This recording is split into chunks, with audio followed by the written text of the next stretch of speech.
Okay, welcome everybody. Welcome to the Institute for die Wissenschaften von Menschen. I am delighted to be here with two of my colleagues this evening. I would be still more delighted if we were actually sitting in a room together the way people used to before the plague hit us. But under the circumstances, I'm as delighted as I can be in these still dystopian times. I'm going to welcome you to a lecture that is titled History of the Shoah and the Politics of History in Post-Communist Lithuania. And our speaker tonight is the historian Christoph Dieckmann, who has taught modern European history for a long time, both in the United Kingdom and in Germany. Since 2000, he has been a member of the Presidential International Commission for the Evaluation of the Nazi and Soviet occupation regimes in Lithuania. Until 2017, he conducted a research project called Yiddish Historiography on the Russian Civil War at the Fritz Bauer Institute in Frankfurt am Main. He has just finished at University of Bern a project focused on sound history called Sounds of Anti-Jewish Persecution.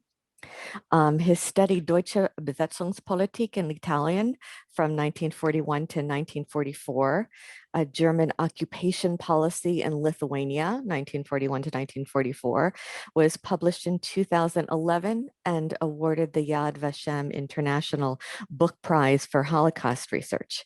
He is presently living in Frankfurt and visiting us in Vienna.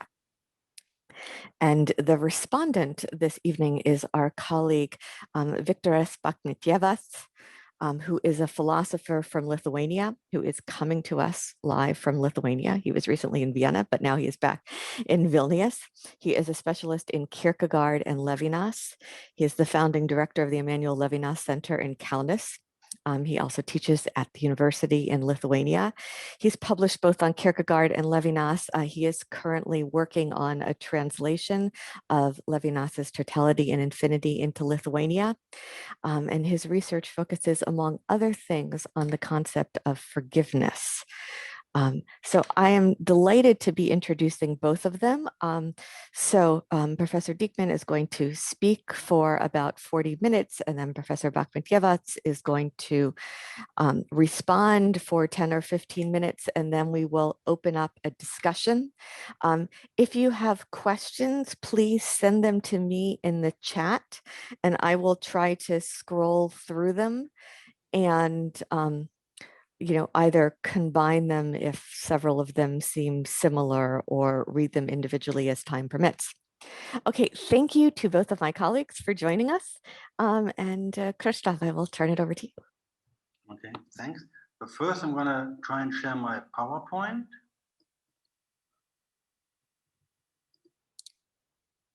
Okay, you can see it, right? Yes. Very good. So, dear ladies and gentlemen, thanks a lot for this good opportunity to discuss. I want to use the next 40 minutes to share some of my experiences as a researcher and some of my impressions as a participant in the present public discussion of the past in Eastern Europe. So we basically have two sections, one on history and one on memory, the politics of history. My focus today will be on the Germans and Lithuanians, less on Jews. In my written study on Lithuania, I have dedicated about 1/3, 500 pages, on the history of Jews. And lastly, since I will be talking on the history of Lithuania as an example, we could touch other societies in Eastern Europe during the discussion.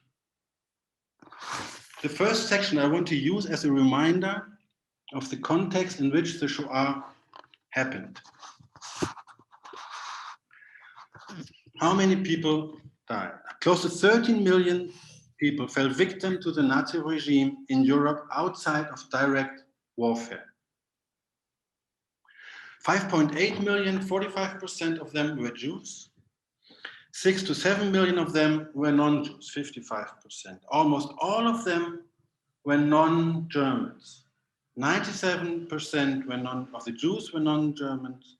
95% of the other victims were non-German, meaning far over 90% of the victims died outside Germany in occupied or allied societies. When did these people die or were murdered? When did these millions of Jews and non-Jews fell victim to the Germans?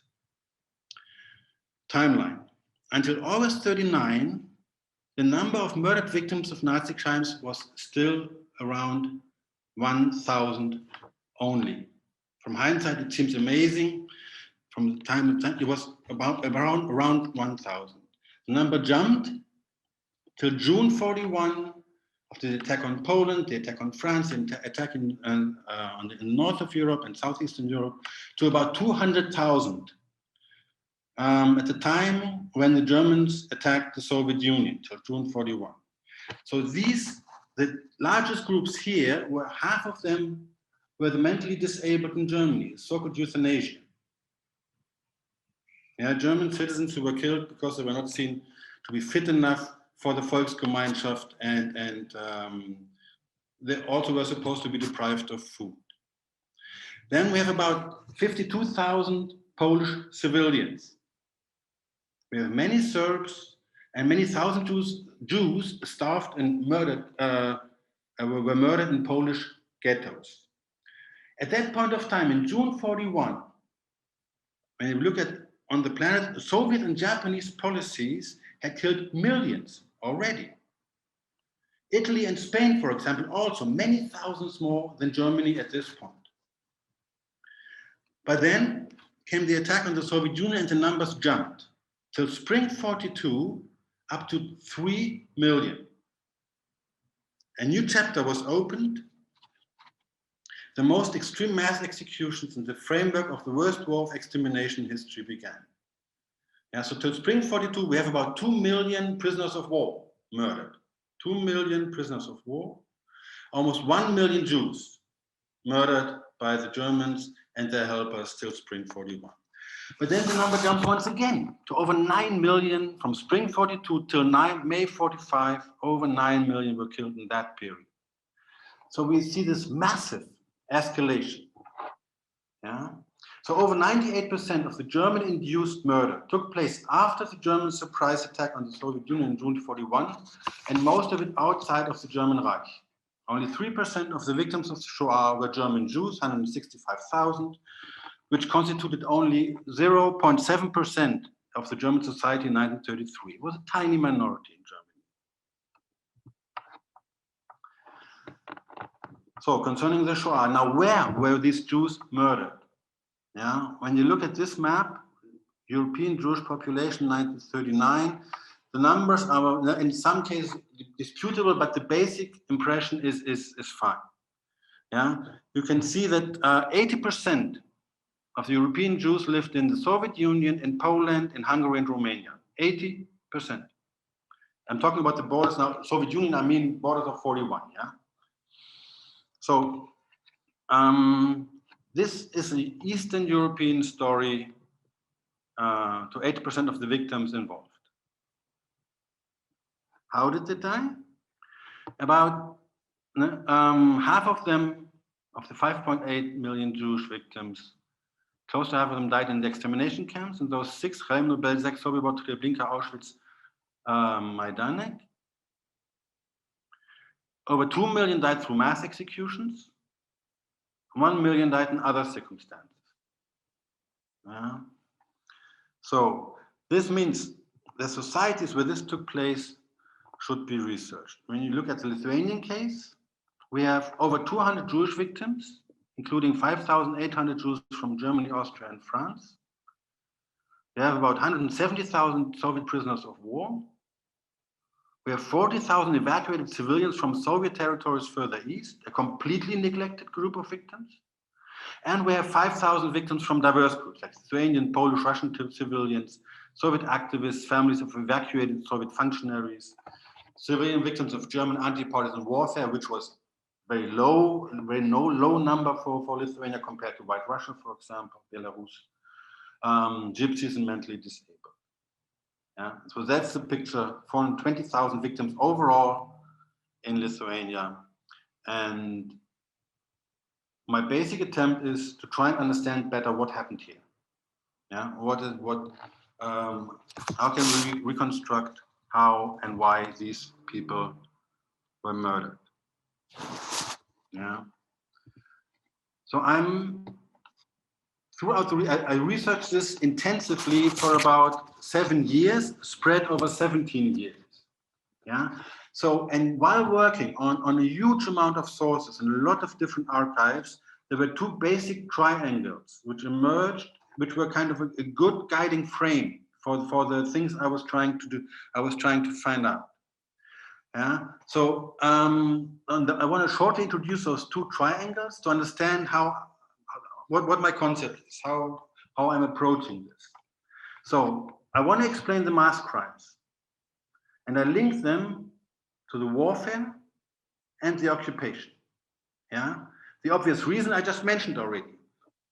Almost all of them died during the war, a specific time periods, very fast in specific regions, and almost all of them under occupation. Yeah, so these are crucial preconditions for the framework of the crimes. So, and the question is then, of course, what's the relation? What is exactly the relation between the crimes, especially the Shoah, the conduct of war, and the occupation policy? How did these three fields influence each other? Usually, these different fields are isolated from each other. Some people look at warfare, others at occupation, others at mass crimes. Those fields are not linked. So my approach is one tries to relate them explicitly. Second triangle is Germans, the Jews, and Lithuanians. Yeah, the question of the relations between those three groups. So, as a basic attempt to reconstruct and analyze the different perspectives of the most important acting groups.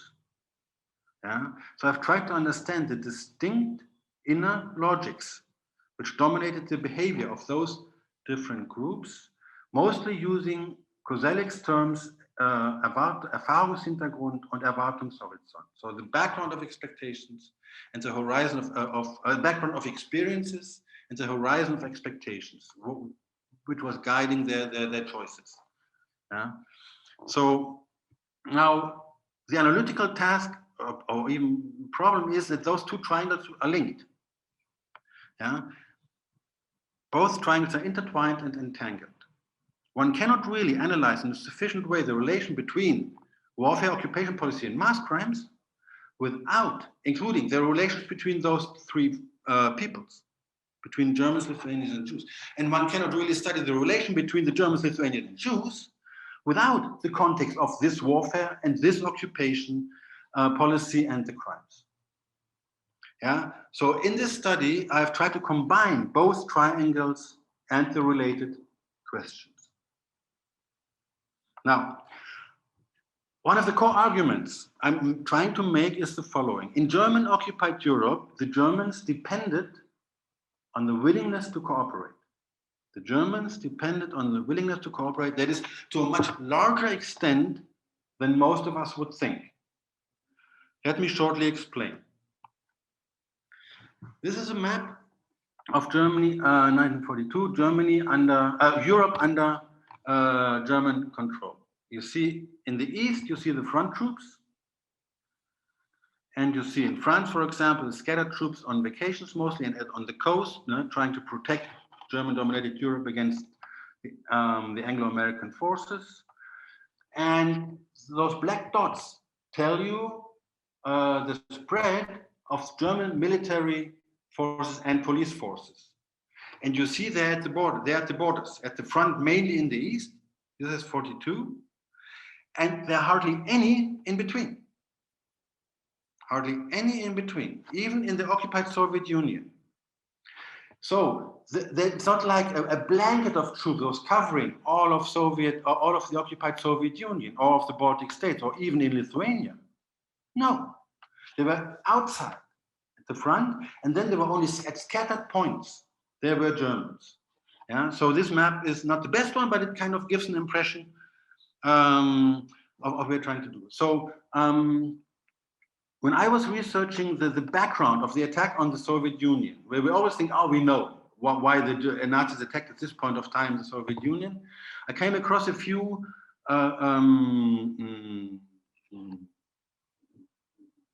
context a few decision-making processes by the Germans, which are not so known to many people. So let me just mention one of them related to this security problem and lack of German personnel. When the Germans were discussing how are we Germans gonna conquer and administrate the occupied Soviet Union, robbing the harvest of autumn 1941, which was considered essential for the conduct of war in 1942-43. They were saying we need at least 500,000 men, security personnel, exclusively for the hinterland, for the area which you see here between General Gouvernement to the front, 500,000 men. Yeah, General Quartermaster Wagner was saying this at the beginning, at the discussion meetings in April, May 1941. Yeah, when he said that to the generals, to the Wehrmacht generals, the protocol is noted they were laughing. Yeah, 500,000 just to collect the harvest from the Soviet people. 500,000 people. Now, that's impossible. We don't have them. So the Ministry of Agriculture said we need at least, that's a minimum, 360,000. 360,000 at least. Otherwise, our whole concept of warfare now is not going to work. It's going to fail. Yeah, we will not be able to conduct this war in 1942 if we don't do that. But the Germans didn't have those men. Now Himmler comes in and says, I'm going to provide. I'm going to provide security. I'm going to provide police. And I'm going to cooperate with the Wehrmacht to do that. So he came up during April, May with 92,000 people. 92,000. 58,000 from the Wehrmacht, that is security divisions, and 34,000 from the SS, including 3,000 from the Einsatzgruppen, but only 3,000 from the Einsatzgruppen. Yeah, and there were others like the Kommandostab Reichsführer SS, which was acting in Belarus mostly, was 18,000 people alone. Yeah, but still, the overall number of 92,000 was far short of 360,000, which was considered the minimum. In the calculation of assuming Germans would win the war, they said we need for each county where we want to conduct our policy, we need 180 German administrators, people, not administrators, people, 100 Germans in each county. Yeah, and they could, even only on paper, they had only 21 Germans instead of 180 on paper, meaning an understaffing of almost 90%.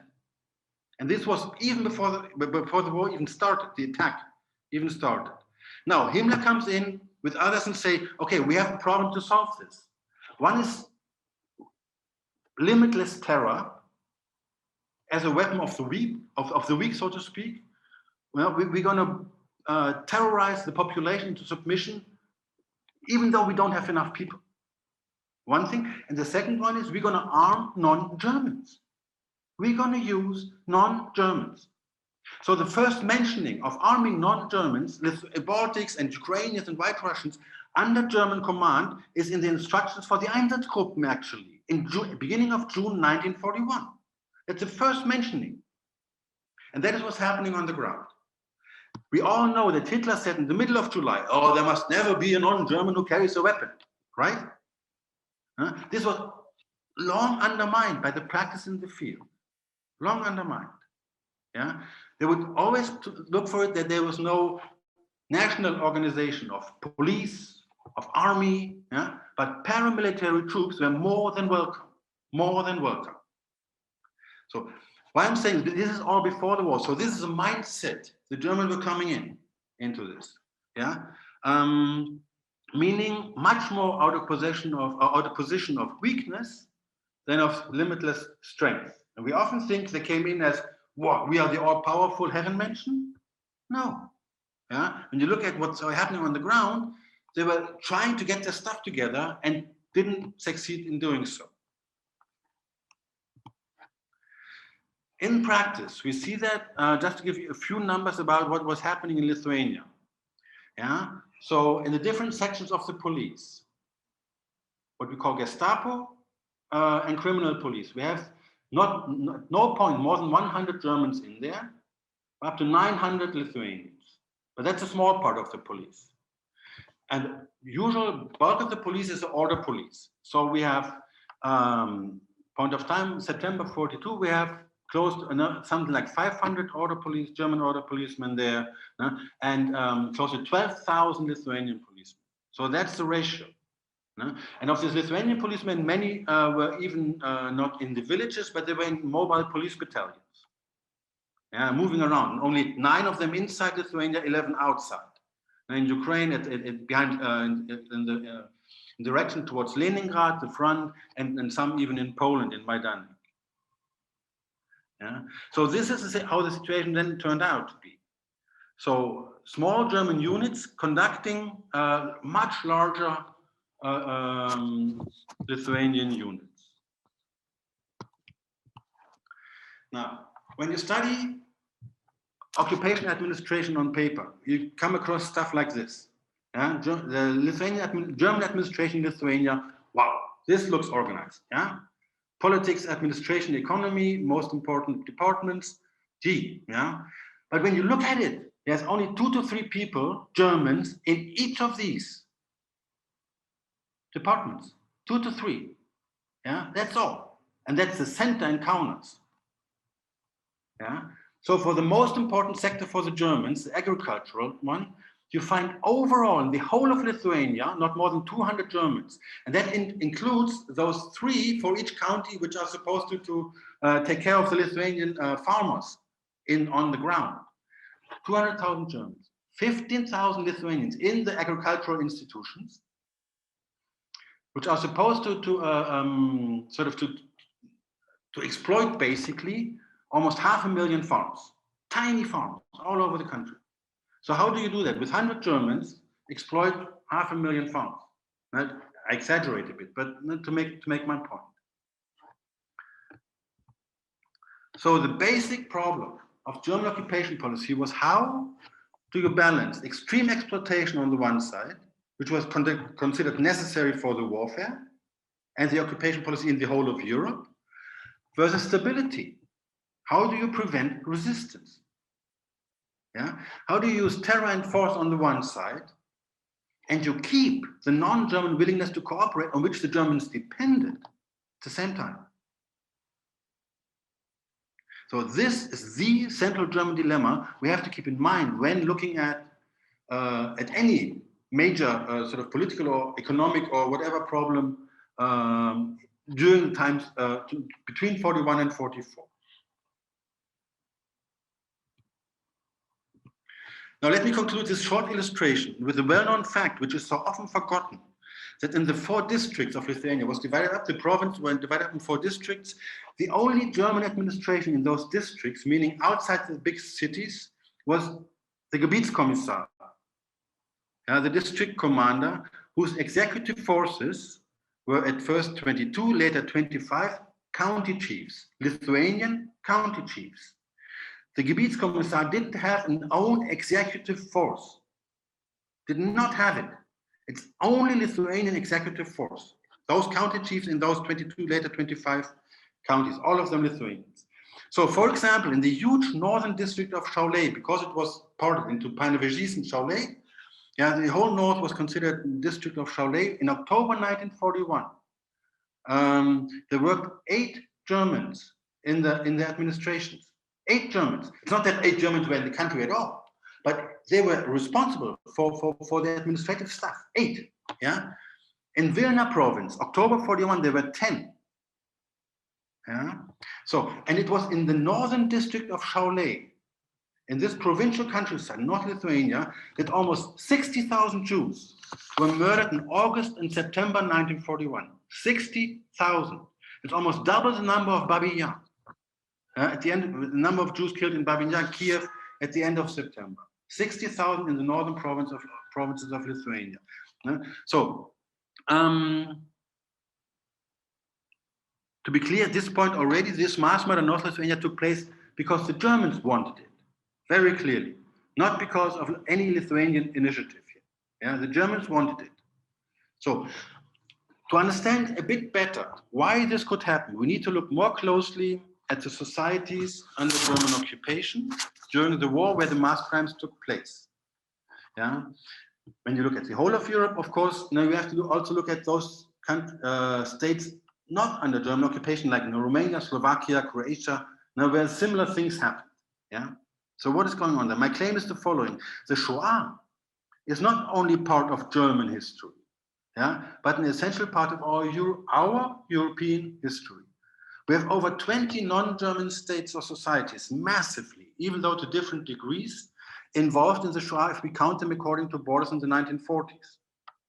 Over 30 non-German states or societies if we count them according to the present borders in 2021.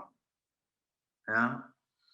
So it would be, and for a long time it was for many people, now a comforting thought, yeah, that to assume the Germans were almighty, yeah, omnipotent at the time. Whatever they wished to do was implemented. But that is far from the historical truth. Of course, the Germans with their Nazi leadership were powerful, but in a whole range of aspects, they did depend on the willingness to cooperate from the non-German peoples, their institutions, organizations, groups, and individuals. Now, the important point analytically now is that not only the Germans, but also the non-German people had a choice to make. They had a choice to make, and they have chosen. So the question they had to answer was, in which respects are we ready to cooperate? And in which respects do we choose to ignore, hinder a little bit, sabotage, or resist the German demands? And the people, like the people in Lithuania, did make these choices in different fields of politics and at different points of time continuously. So on paper, completely powerless, but de facto, this was not the case. In practice, the Germans really needed the non-German cooperation to achieve anything. In order to understand this better, we need to include questions of power and choice into our considerations. Power, not in the sense that somebody owns it, but as an effect of mutual relations. And choice is, of course, linked to power and is very important for our understanding, and actually, I consider it crucial. Now, let's just think of this one observation. Lithuanians would not be ready to act against most of their fellow Lithuanians in an ethnic sense. And the Germans knew this and took it into consideration. Now, what does this mean for the history of Lithuanian behavior under German occupation? It means, most importantly, the Lithuanians did have a choice which the Jews did not really have. Let me shortly use, very shortly, German historiography as an example for what I have in mind here. For quite a long time, the dominant picture of the Third Reich was that people just followed orders from above. Hitler and a few other evil men had forced through orders everybody else to participate in violent crimes. So this simple picture of order and obedience was then challenged in the 1970s by the claim that anonymous structures and processes were more important than orders from above. This time, the people acting were not just obeying, but were characterized as mindless cogs in the wheel. Just opportunistic bureaucrats, technocrats, who didn't really think about what they were doing in a complicated process. Both strands do not really integrate into their models the notions of choice and responsibility of the society, groups, and individuals involved in the crimes. Since the 1990s now, the basic assumption has become stronger and stronger that each and everybody has, at least in some way, a choice of what to do, how to act and react in difficult situations. Now, what we see is that people in the same or similar situations actually did make different and diverse choices. There exists no determinism or automatism of how people will behave. Yeah? So we don't need to be no better in hindsight. You just look at the choices taken at the time, and we see the diversity. Now, I would also like to emphasize strongly that the discourse, which knows only obedience on the one side, a clear hierarchy like a pyramid of power relations, or anonymous structures and processes where individuals are just seen as cogs in the wheel, that this discourse was and is, of course, very prominent in the courts, yeah, in the judiciary. So, and in fact, both narratives were the central defense strategies of Nazi perpetrators in court. We should not repeat, as historians, those narratives in our historiography. We're not judges. We are not conducting trials. We are trying to understand better what happened and why. Why with historiographic methods. So we're not judges, we're historians. Very important. The narratives and the terms we're using should not replicate court situations, but rather be appropriate to research and analyze historical processes.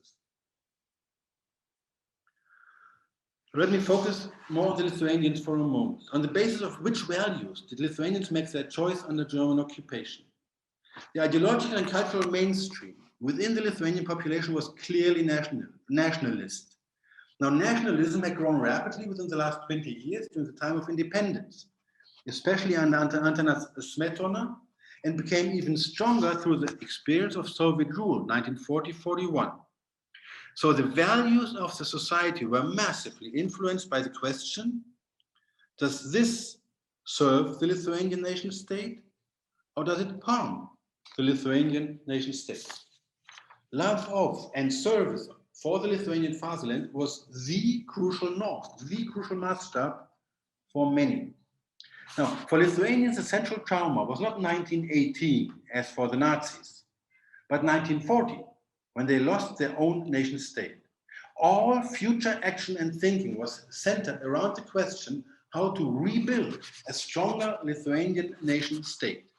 So this fed into what the sociologist Michael Mann has called nation-statism, the utopian expectation that the homogeneous nation state will solve all important problems.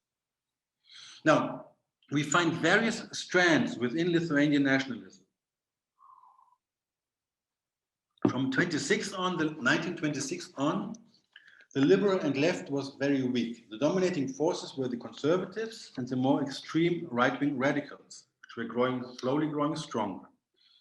They were organized, the extreme right-wing, in the Iron Wolf under Voldemaras. They had been pushing Smetona without great success towards a more radical policy against non-Lithuanians. And within the conservatives, the younger generation was pushing towards a more radical nationalist policy. Members of this younger conservative generation and some right-wing radicals were actually the main members of the so-called and massively disputed provisional government, June to August 1941. Now, very important now for the further involvement of Lithuanian police forces and Lithuanian political functionaries in the murderous anti-Jewish policy was the success of the radical right wing at the end of July 41 to overtake almost the complete leadership of all armed Lithuanian forces, something which is almost completely omitted from the historiography. There was a change in the leadership of the paramilitary forces in the second half of July. These young soldiers now and police were openly fascist and anti-Semitic, of course in the name of a fascist version of a future Lithuanian nation state. And from this group came the main perpetrators who all the time under German command would isolate and murder the Lithuanian Jews in the cities and in the countryside. But to make it very clear, the Germans were the main initiators of the mass killing of the Jews. Now, one of the crucial questions is, why did the rest of the Lithuanian society and all the other non-radical right-wing politicians accept this unprecedented mass killing? So, and we do not have one public collective statement against this horror. The usual answer to this question is, well, it was a totalitarian system, it was too dangerous. Now, this top-down approach ignores what happened in many other political spheres at the time. So we find many public collective protests against German policy in the economic sector, in the educational sector, in the settlement sector, because Lithuania was one of those regions where actual German settlement policy was taking place, and in the sector of anti-partisan warfare. But we don't find that in the anti-Jewish sector. Even though the German threat against any deviant behavior was the same in all fields, Lithuanian choices were varied. Just one example which illustrates the choices Lithuanians did have at their disposal. When in the summer of 1943, the discussion began whether to kill about 400 mentally disabled ethnic Lithuanians, 400 ethnic mentally disabled Lithuanians, which were in hospitals in Vilna and Kalvaria. Immediately, public protests were organized by Lithuanian doctors and the church. This was not acceptable, and the effect of it, it was not implemented. No protests were heard when the Jewish disabled patients were murdered. So I think that the main motivation for the group of the leading Lithuanian perpetrators in 1941 was twofold. Firstly, they were convinced as fanatical ethnic nationalists that the extermination of the Jews would be good for the future Lithuanian state, nation state. Secondly, they had the illusion that their cooperation would impress the Germans in their readiness to grant the Lithuanians at least some sort of autonomous statehood. Now, 2 years later, in 43, not 41, 43, the picture we find is different. Many of the same people, of the same persons who were actively cooperating with the Germans in 1941 were now engaged in the Lithuanian underground. A few dozens of them, of their leaders, were imprisoned in Dachau and Stutthof. And after a period of disappointment and the behavior that might be described as attentisme, the extreme nationalists and the conservative nationalists were now fighting together again, hoping in vain that the victory of the anti-German allies would occur before the Soviet Union would once again occupy Lithuanian territory, and the situation of the end of World War I would be paralleled when the first Lithuanian independence was made possible. Now, the failure of the German mobilization for a Lithuanian SS unit in early 43, a German mobilization effort which was very successful in Estonia and Latvia, was due to the still functioning of the nationalist network inside Lithuania. They had moved from conditional cooperation to conditional opposition. Now, the Lithuanian ability to organize the boycott of this mobilization clearly demonstrates that even in a situation of severe terror threats, non-armed forms of resistance were possible, and that they were ready to take the risk if the goal was worth it. Now, helping the Jews was obviously not such a goal. Now, I'm too slow, so I will cut a little bit short on this on the second part. I just want to make a few remarks now on politics of history and memory. Yeah, I'm already half an hour, so I would like to use only 10 more minutes. Yeah, so I'm going to deviate a bit from the text. Now, politics of history, cultures of remembrance. I think it's basic to understand that we are not dealing with one collective memory. Yeah, not even one group, one people, one nation has one group, collective memory. And Morris Halbwachs is often mistaken to have claimed that there's one collective memory for each group. No, the assumption is problematic as an historical phenomenon and as an analytical tool. Yeah, so which collective is this supposed to be with one memory? Yeah. Now, state attempts to unify remembrance, those are part, and we see them everywhere, are part of the road to unfreedom. They're part of the road to unfreedom. Yeah.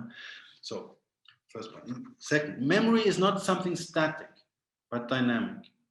So today we know from neuroscience that memory is constructed in the moment we speak, constantly constructed in permanent processes. So we should expect constant change. Yeah, memory is not static, very important. Constant debates, constant fights, yes. All memory is a form and an expression of communication, of conflicts and differences in the interpretation of historical events. All our memories are embedded in our present contexts, our social, cultural, and political frameworks in which we now live. So plurality is a good sign.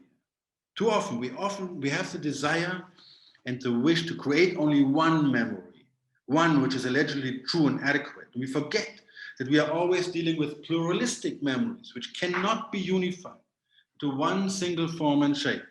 This is impossible unless we use force. In other words, all our work on memory is necessarily a work in a field of conflicts, and that's fine. Now, the past full of mass crimes, is difficult for all societies in Europe, not only in Eastern Europe. Now, we often come across a colonial perspective, especially by the West. Yeah. So I would like to emphasize we have no place for a colonial view here. Now I'm talking about from the West versus the East. There's no place for arrogance, no place for arrogance from all sides, actually. Yeah. Often we find the assumptions Eastern Europeans are more inclined to murder than Germans. Yeah. And it is clear that it is not so. Now, but we find the assumptions, and it's a colonial attitude. Now, Europe, not only Eastern Europe, each state after 1945 was trying to victimize itself. The societies were all trying to victimize themselves and make claims of turning victimhood into resistance and heroism. All of them. Germany first, Austria too. Yeah? So I'm actually not really joining the praise on the German Vergangenheitsbewältigung here.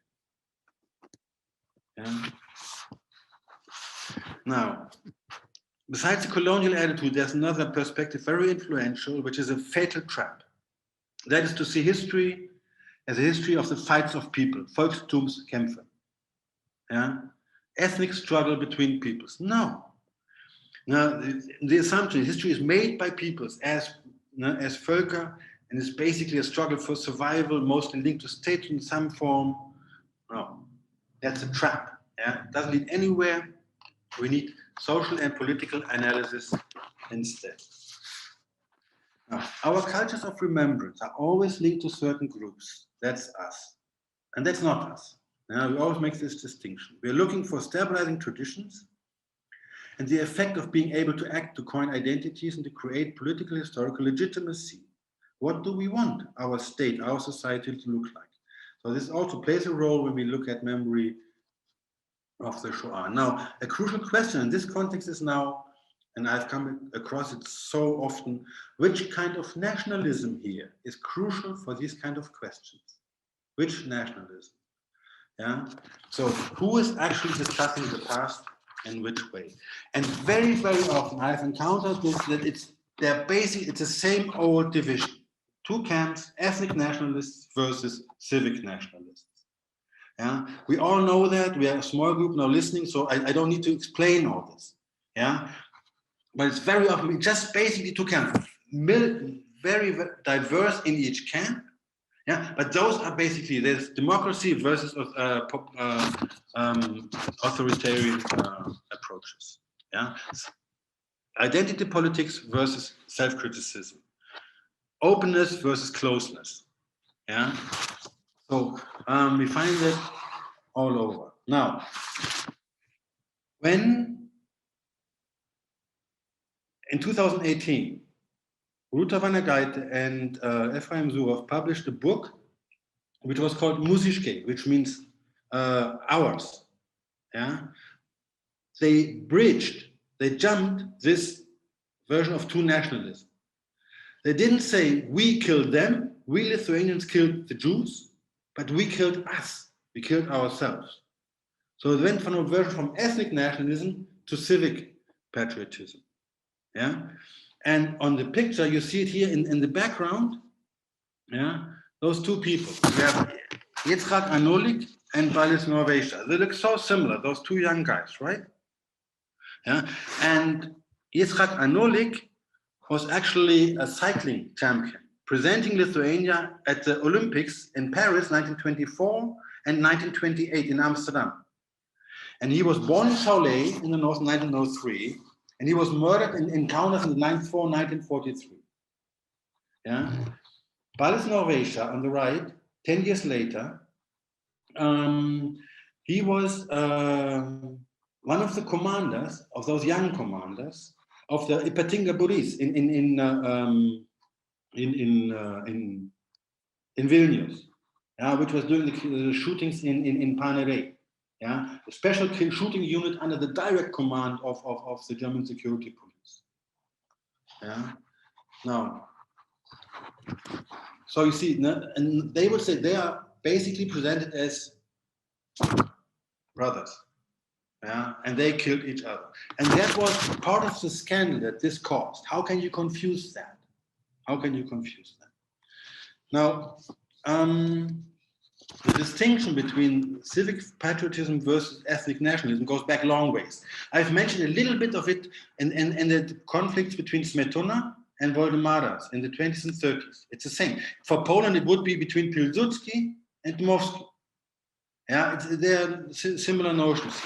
Now, I take a couple more minutes. Eastern Europe, why is it so difficult? When you discuss history here, you always have to include Soviet history, something people in the West often don't understand. We have to include Soviet history and without sort of romanticizing it, yeah, in its crucial form. So this is not about comparing, it's about integrating histories which have happened in the same space over periods of time. Yeah, it's not about equating history. If you talk about the Soviets, you want to externalize the guilt and apologize what the Nazis did. No. You have to integrate those different aspects into one historical stream, one historical flow. And this is true from the beginning, from 1917. It was not enough to start in 1940. We have to begin in 1917 through all the way till today, because the Russian narratives, to use that word, is massively influencing the discussion, the public discussion, and this makes it possible for the independent states today, like in Lithuania, to blame the Soviets for everything. Not to blame the Jews or the Germans anymore, but to blame the Soviets for everything. Like, you find it everywhere. And all of us who are a little bit busy in Eastern Europe, see that all the time.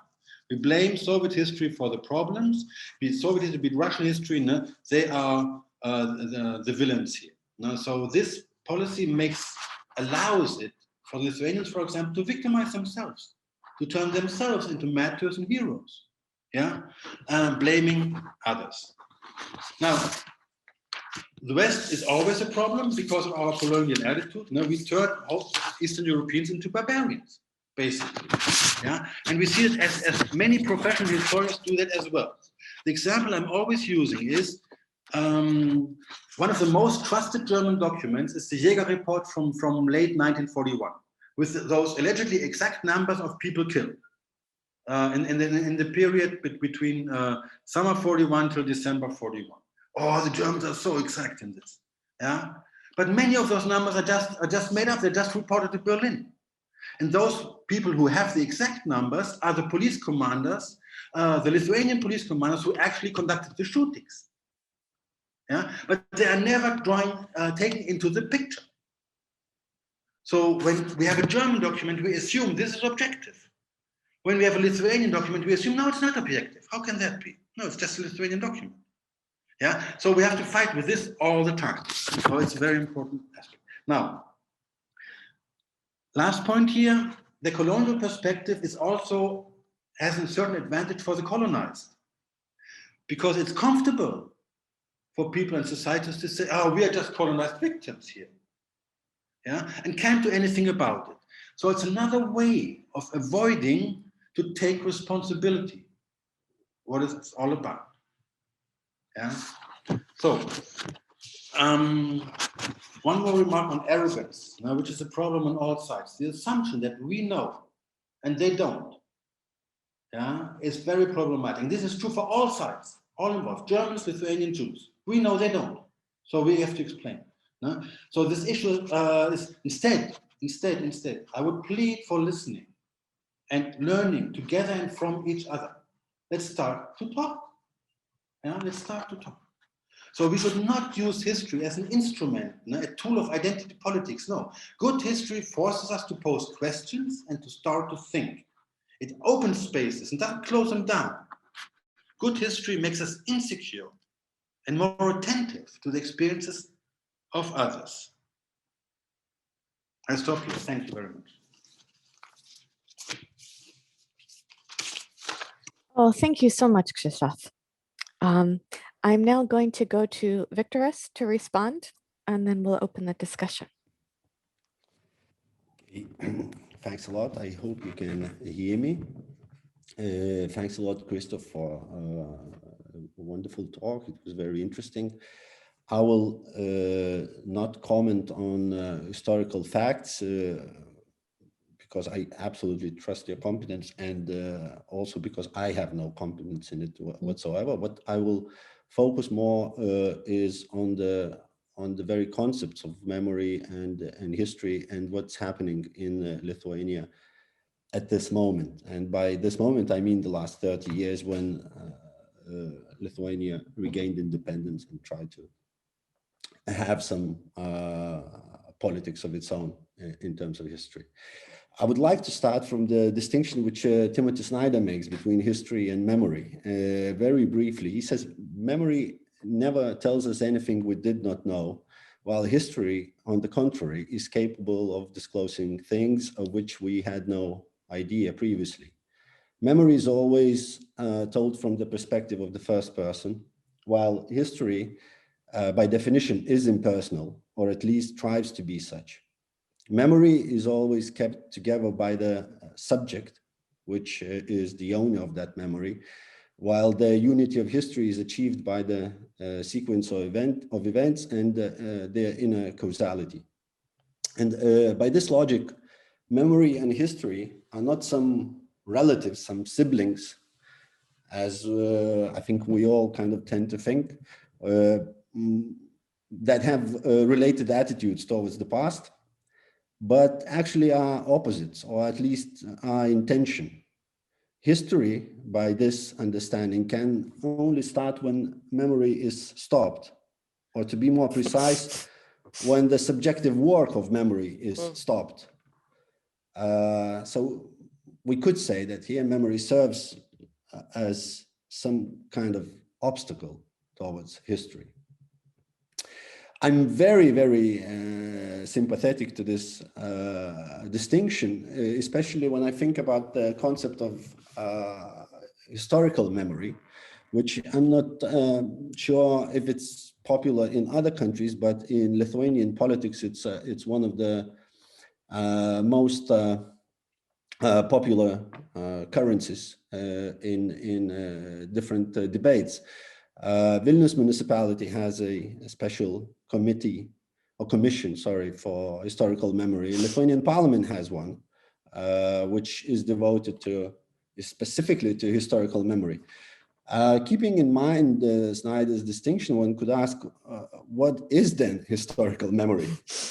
I think, and I try to be objective and fair as much as I can, I think people who initiate these commissions and who say that historical memory is important, I think the idea basically is there that we have to pick certain facts or figures or people from our history, which deserve special mention because they were proud moments of our history, or they achieved something which deserves recognition. And normally the goal is twofold. One is to pay respect to these particular people or these particular events. And second, normally, at least what I hear, is educational. We need to educate our next generation about the glorious past of our nation.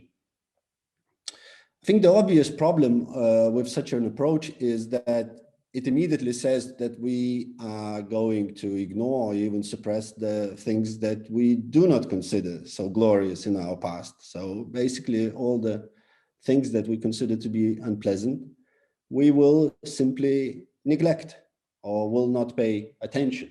Actually, when I speak now, I think I'm a good example of such a cherry picking.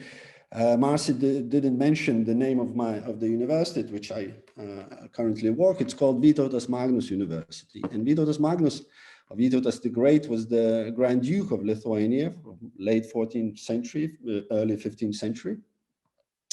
But he became a really revered figure in Lithuania in between the wars. And my university was named after him in 1930. He was very revered and respected at the time when Lithuania had let's say, very cold relations with Poland. And so Vytautas was chosen as the hero, while his cousin, who successfully married the Queen of Poland and joined our countries and actually Christianized Lithuania, was considered, and even now I would say is considered as someone who is not so respected. So we made these choices as part of our attempt to practice this historical memory. And one could argue that, of course, Jogaila, his cousin, was much more, or at least equally beneficial to Lithuanian history. But that's a big problem. What I think even bigger and more pressing problem is that sometimes when one wishes to choose this great person, a great event, has to ignore the bad things that that person did. And this brings me to your issue and your topic, which is the history of Holocaust in Lithuania. The two probably most famous in the public opinion in Lithuania, the two most famous and most contentious figures are Kazys Škirpa and Generolas Vėtra, Noreika. They have become such because there were attempts to name streets and hang memorial plaques in their name by certain people who considered them heroes, and they have some things which, let's say, which goes for them. Both of them were quite active. Škirpa was active in the independence war in 1918, and Noreika was part of the anti-Soviet resistance. But the question is always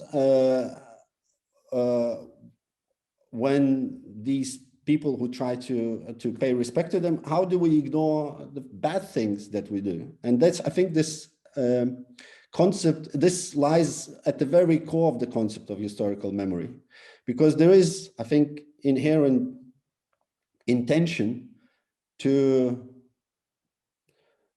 if not to whitewash, then at least to ignore things that we don't like.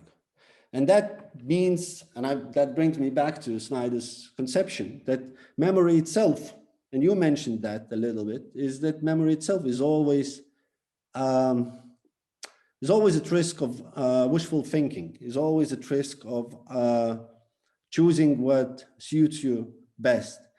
Whenever in Lithuania there's an attempt, or not every time, but very often, whenever I try to discuss with my friends, colleagues, and relatives the issue of Holocaust, someone will always say, why do we speak about it at all? Why don't we let it rest? Why do you want to scratch the wounds? It seems that there's this tempting idea that, you know, let the past be past, and somehow, you know, maybe bad things happened, but you will not turn back the time, etc., etc. And I think another notion here could be helpful, that we should not speak about the wounds heal, but normally here we have to speak about traumas, and traumas do not heal. Ignoring trauma does not help at all. You have to acknowledge your traumas in order to be able to live with them. So ignoring them is not the best approach. However, I think, having said that, so there are loads and loads of issues and problems in Lithuania in the public sphere in this context. However, I remain cautiously optimistic. I always say that when Lithuania regained independence in 1990, and the first news, let's call it news, reached us about the tragedy that happened to Lithuanian Jewish community, I always say the first reaction in Lithuania was no, just no. And then I think about in 10, 15 years, this position of public opinion has shifted to yes, but. And I think we are somewhere there. We now, I think in Lithuania, the majority would acknowledge that first, what happened to the Jewish community in Lithuania was an absolute tragedy that Lithuanians had a big part to play in that tragedy. But there's still a temptation to look for, let's call it excuses, to say that there were these circumstances that this happened in every country, etc., etc.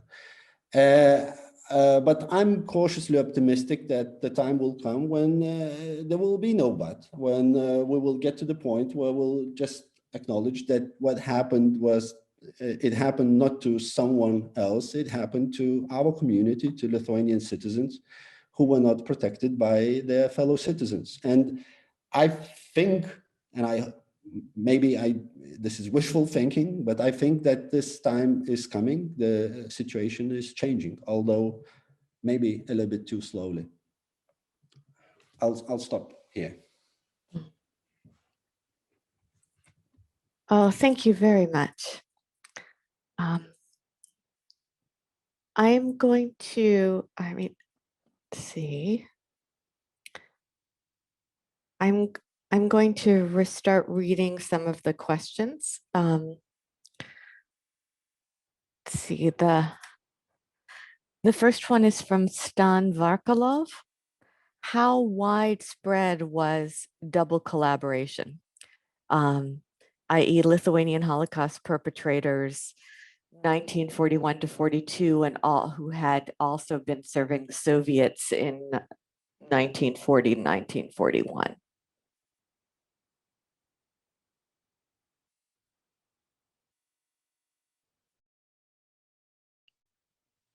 You want me to answer now? Can you hear me? Yes, okay. Now, double collaboration.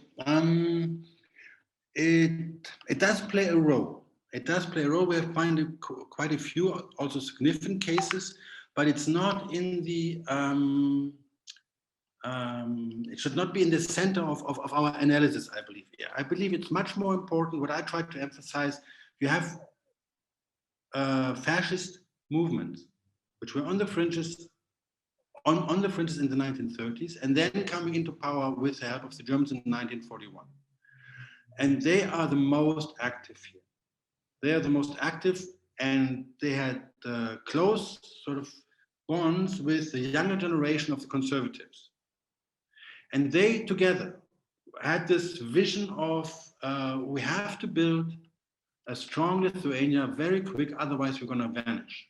In this fascist worldview, if we don't win, we're gonna go down. Yeah. For understanding the cooperation with the Germans, I think it's there in the center, and then there is double collaboration. Yeah, but I would rather marginalize it than put it really in the center. So this would be my take now on it.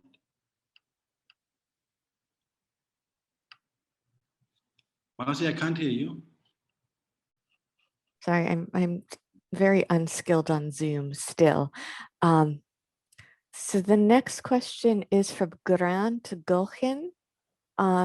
There is also the case of Brazaitis, where US Congress has uncovered Holocaust fraud using congressional documents. Can you comment on that?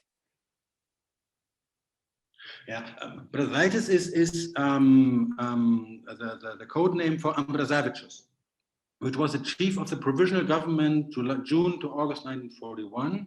And so I would discuss Brazaitis in the context of how do we relate to the provisional government. Yeah, so that's the context here. And in Hi Grant, it's good that you're listening. Welcome to you. So now my approach is not one of trying to scandalize the things. Yeah, I'm more trying to look for the dialogue, to listen to each other, to learn together.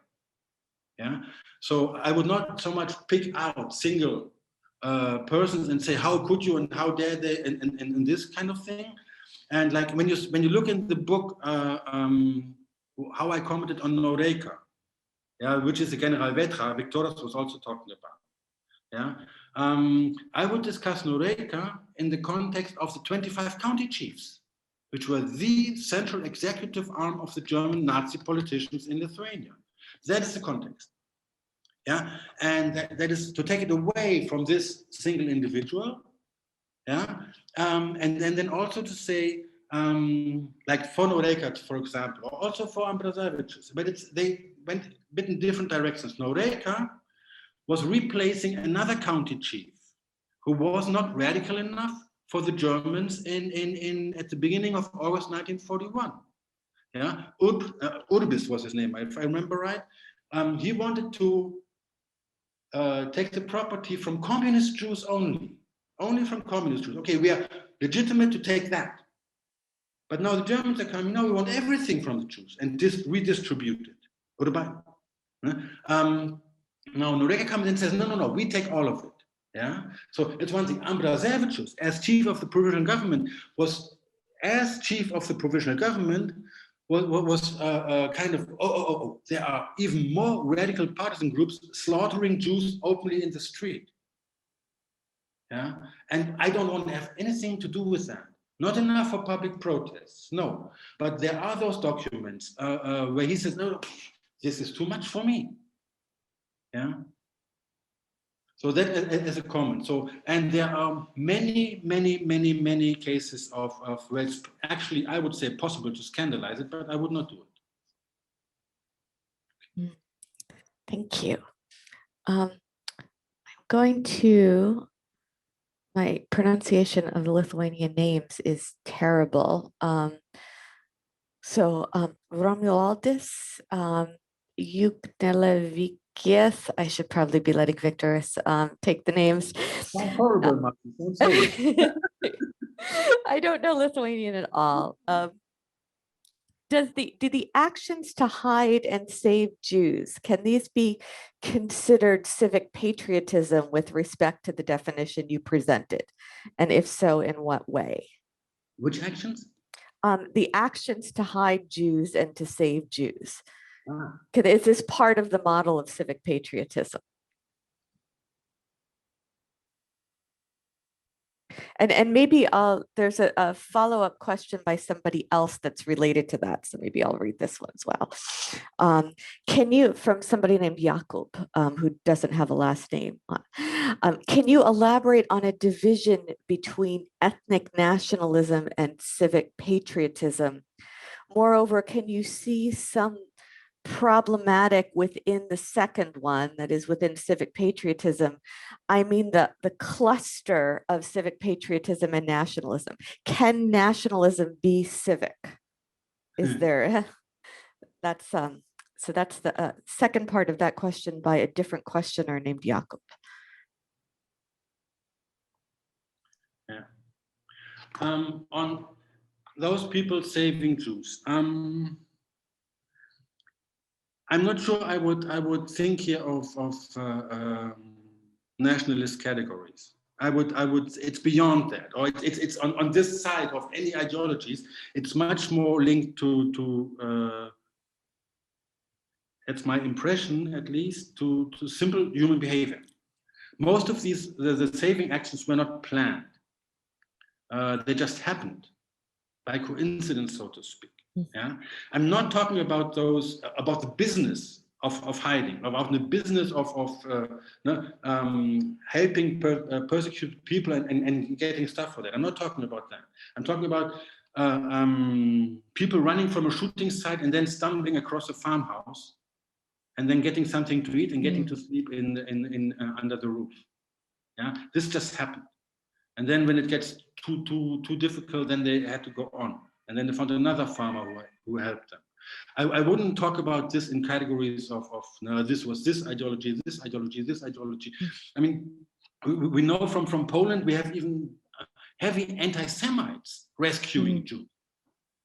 Yeah, so so I would rather not. I mean, maybe play the role. I'm not sure. I would have to learn about it. There are other people who have done much more research on this. I wasn't really focusing on this. Yeah. Now, civic nationalism, does this thing like that exist? I don't know. What I'm saying is that the discussion takes mostly place between what is good for Lithuania, what is good for Germany, what is good for Poland. Yeah, and there are self-critical, open-minded, cross-border, transnational people which would consider themselves patriots. Of course, I love my Poland, I love my Lithuania, I love my Germany, I love my Austria. Yeah, but still I'm cosmopolitan. Still I'm cosmopolitan, and I don't care about this distinctions, this hierarchy between peoples. Yeah, I don't want that. Not because of color, not because of belief system, not because of blah blah blah. Yeah, I don't want that. So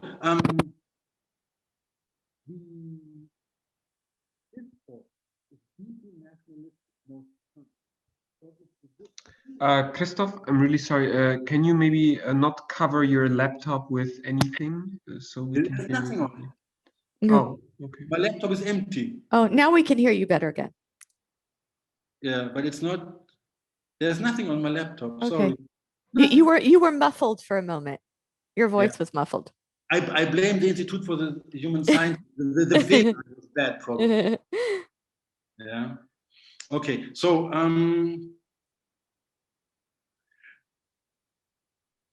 to come to the point, I use that more to describe what I see. Yeah, and not less what I believe in that or I believe in that. But that is what's actually happening. So when you are in, like for example, for a couple of days ago, there was a huge conference in Vilnius on the past, on the Shoah. Yeah, and the discussion is basically between those that Viktoras described as want to rescue somehow a Lithuanian name for the good, and those who said, in order to do good to the Lithuanian name, we have to look openly at what happened. So that's the discussion. It's not between cosmopolitan and nationalists. No, it's an internationalist discussion, and I think that's fine. It's okay. Yeah, that's my point. Right. So the next question is by Karolina Kozura, who has a Polish name, which means I can pronounce it. Thank you, Karolina says, for the interesting and inspiring lecture. I have a question about the relation between history and memory. Instead of thinking about them as separate fields, can we think about the ways in which they inform one another in a more positive way? So in the Lithuanian case, can we see ways in which the memory of the Holocaust, as carried by various institutions, inspired a new approach to thinking about a more complex history of the Shoah? Or maybe how this new understanding of the history of the Shoah has contributed to a more nuanced memory of the Holocaust in Lithuania. Is there a positive side? I mean, my take on this is that this is an ongoing discussion which will never end. The relation between history and memory, because we all live in this spheres of memory, and the moment we approach the past, we are having this memory in us, around us, everywhere. And my experience is that, or experiences in plural, is we have to work through it. We have to work through it if we want to get closer to what people experienced actually in the 30s and 40s. Yeah, because we do not know better. We do not know better in hindsight. Yeah, so the arrogance we shouldn't have against each other, we also shouldn't have them towards the past. Yeah, so there are all these layers of memory, palimpsest, some people call it. Yeah, and we have to go through them. And we have to work through them and be conscious of them and try again and again and again. And very often, I also have the impression that I kind of have to unlearn what I have already learned because something else pops up. And I say, oh, okay, this is something which doesn't really know. So I have to change my mind because I'm learning something. And so I have to unlearn something and then learn something new. And I don't think that we're ever going to finish this. So it's an ongoing process all the time. It's dynamic, yeah, between history and memory. And of course, my strength is history. The question, what happened and why? Yeah, memory is very difficult for me to deal with, but I have to deal with it all the time. Now, the points I'm trying to make in my argument is, let's be aware of, for example, of the layer of memory which comes from the courts. Yeah, because our historiographic thinking is so much coined by court terms. We're talking of perpetrators, victims, guilt, and all this. Yeah, is somebody guilty or not? Is somebody a collaborator or not? All these are court issues. They're not historiographical issues.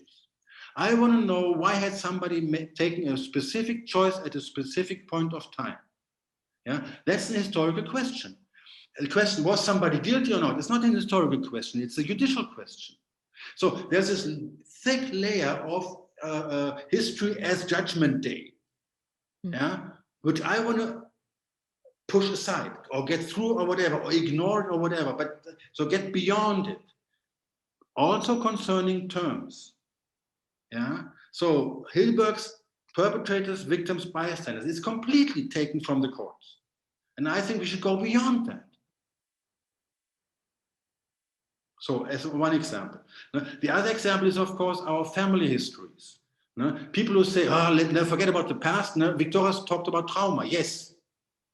And these traumas are transmitted over generations. I don't know how, but they are. Yeah, and they pop up. And so it happened yesterday. Yeah, when I go through Vienna now for the first time, yeah, really go through, it's everywhere. It's the history. And not only because there are Denkmäler, there are all those memorials. You can smell it kind of. No? There's history, it's full of history everywhere. And the same is in Vilnius, the same is in Frankfurt. Yeah, and it's different with the Crusades. Yeah, I don't feel the Crusades, so, no? But I do feel the Shoah. Okay. Hey, the next question is from Barbara Christoph. She Yeah. says, many thanks, Christoph. I am especially grateful for your remarks on colonial attitudes in the West towards Eastern Europe. Oh, wait. Sorry, do you think Lithuanian suggestions to name streets after Noreika are comparable to the German habit of naming streets and places and barracks after German officers who were involved or at least witnesses of crimes on the Eastern Front?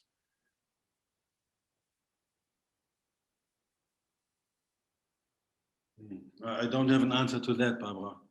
I have to think about it. I don't know. It's comparable. What I do know is that the naming of streets like that in Lithuania is an attempt, is a policy attempt by conservatives and the right wings to make identity politics instead of history. Yeah. Now what they're trying to construct heroic history, so doing this one-sided closed shop thing. Yeah. Which will lead nowhere. I'm on the side of Victoria. I'm also cautiously optimistic. Yeah, and there's no chance that these lies will win. Yeah, even though it may take a long time. Yeah, but there's no chance that this will win. Yeah. So and the no, but naming streets, Germany, Lithuania, Barbara. Sorry, I don't really have a thought on that.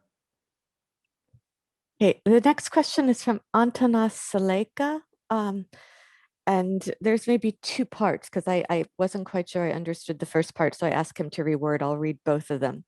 To say self-description as victims is not a correct response to the era. Those who were deported to the Gulag after the war do see themselves as victims. Is this group separate to your argument? And then he says that we have relatives who were deported to the Gulag. They see themselves as victims. While victimhood is not appropriate as a national response to the past, should it not be permitted for individuals? Yeah. I'm in no position to allow, to not allow, to permit, to not permit. No, what I'm saying is that as historiographical tools, those terms are useless. Yeah, I should not use. My question is not: was somebody a victim or not, or was somebody a bystander or not? Was somebody a perpetrator or not? That's first point. Yeah. I would then ask, what were the experiences of these people? And Antanas, I know what you're talking about. My family, myself, is a refugee family from Eastern Europe. Yeah, and from my family, there were SS men. There were people getting killed because of the resistance efforts against Hitler in 1944, and there were deportees as well. My grandfather was deported in Soviet prison as well. So what seems to be as a new topic, multi-directional memory. Yeah, when you look at Eastern Europe or its history of Europe, it's everywhere all the time. We're always dealing with plural, with multiple memories, and we have to kind of deal with them. Yeah, but I wouldn't say in a zero-sum game method. Yeah, that's why I'm emphasizing listening. Yeah, so when I was teaching Antanas in Šiauliai, Lithuanian teachers, they would tell me about the Gulag, and I would ask them, please tell me about the Gulag and about the families, and they would do that. And then, but only then, they were ready to listen to stories of Jews from Šiauliai. Yeah, so this is strong, very important notion of mutual recognition, which comes through looking into each other's eyes and listen to your story. It's not about who has the right to something or not. Yeah, we are all human beings. Yeah, and if we sort of try to integrate all these stories, all these experiences into one story, yeah, there's as Irena Vesaite, who just died, 94, you know, one of those. She said der Topf ist groß genug für alle. Yeah, the suffering, it's enough for all of us. Yeah, so we shouldn't go in competition here, but in mutual recognition and listening to each other. Then it gets better. Yeah, and then we can also see what is similar and what are the differences. Yeah.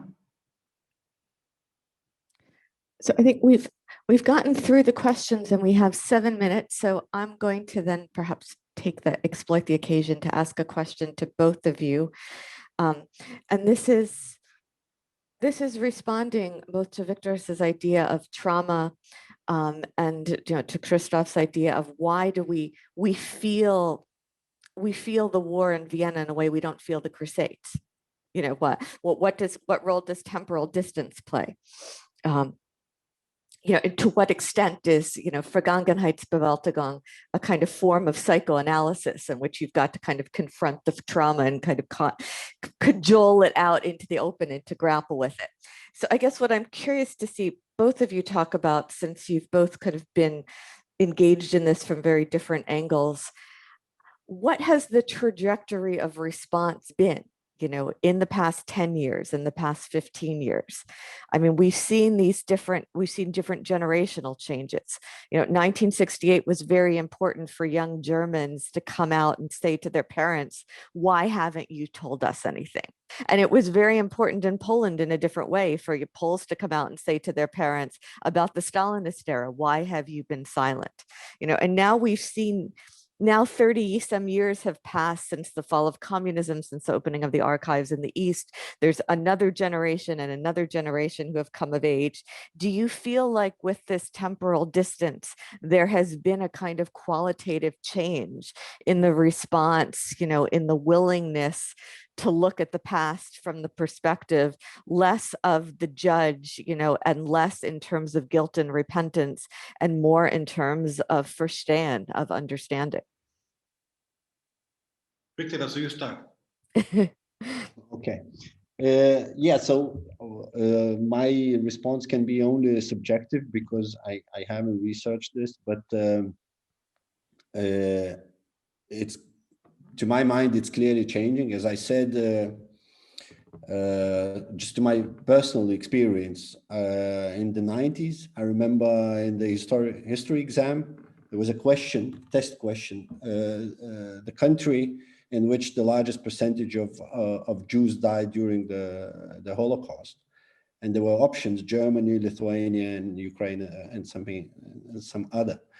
And I remember the right answer was Lithuania, but that was a trick question because most of the kids would say Germany, of course. But that was put in, I remember, just as a curious fact, because in the 90s, I think Lithuanians would still think about both of the occupations as something that happened to us. So we were not active in them. We were not actors of those of the events that happened. Or if we were victims. We were just trying to get by and survive. And I at least to my mind, at the moment, both history books in Lithuania and public discourse has changed significantly. I think there is much more willingness to take responsibility, not to take responsibility fully as some kind of, let's just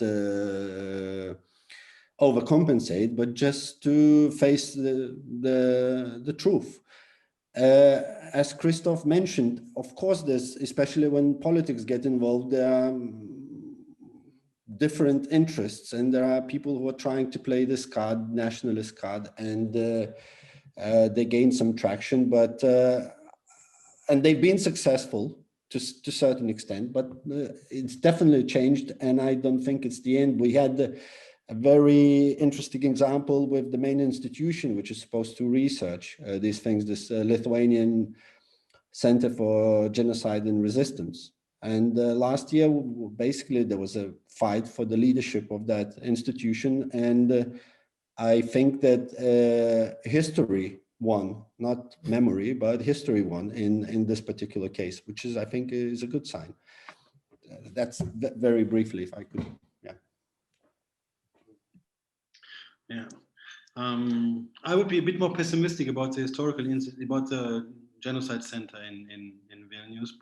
I'm just so disappointed of him, actually, who is the new director now. But that doesn't. It's another topic. Marci, that is not. It's too close. Last 10, 15 years, we're living it. I have lots of impressions. And I'm expecting, I have experience, and I'm expecting constant change, and possibly to all directions. Yeah, I mean, with the Shoah, it's a specific problem that when we teach that, or when I teach that, I often have the problem that the task. I feel that I have to open up to people because they believe they know everything already, and they don't have a clue. Yeah, but they know everything already. And when I ask, what have you read something? No. They have seen movies, but somehow it's a discourse. We know everything already, and the sort of the task of education is here first of all to raise genuine interest. Yeah, and when that succeeds, then you have in a class of 30, you have 10 who really start to learn. Yeah. So, and this, I'm not sure whether that has changed, but I would say that for the 90s or 20s and even now, yeah. So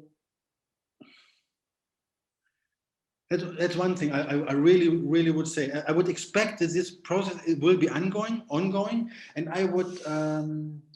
Even if I would say, oh, I'm really optimistic, we would never stop, because this backlash, this attempt to destruct democracy in the States, yeah, Trump, yeah, in the UK, it's still not decided, I would say, yeah, in Poland, in Hungary, and might happen in Lithuania as well at some point, yeah, this backlash of authoritarian, stupid, anti-democratic, anti-liberal, and anti-Semitic movements, we get so strong. Yeah, so we have to be prepared for that. So we have to do our democratic work, civic, nationalist, democratic work. in Anführungszeichen, yeah. So that's what I would say. I'm not good at evaluating present developments. I'm not really good at that. Yeah, I have to go to an archive to see what happened. Yeah. Sort of, no? You know what I mean? No? I know exactly what you mean. It's hard for us historians to think in real time. Exactly. All our advantages come from hindsight. Thanks, Marci. Okay. Oh, well, thank you both so much. I'm very grateful to both of you, and I'm sure this discussion will continue. And let's all keep our fingers crossed for a better world to come. Okay. Have a good night, everyone. Good night.